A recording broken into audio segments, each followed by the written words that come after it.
So if an organisation is looking to become much more skills-based, I would kind of pick up on the tip that I've heard from Nick and others here today in terms of take those first steps in terms of grabbing the breadth of skills. So using some of those talent marketplace tools, for example, but then understanding what is the real reason why you need those skills in the first place. Actually, if it's coming down to key decisions like hiring, that's where you might need the likes of Spotted Zebra to help you with those depth decisions on skills.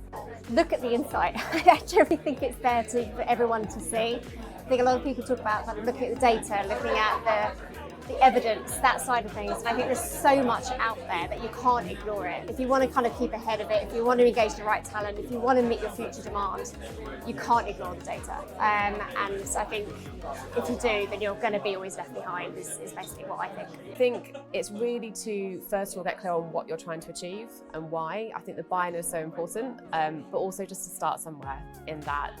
Skills challenge isn't going to go away, and we all need to start thinking about how we're going to respond to it. So know what you're shooting for, but then start small and build over time.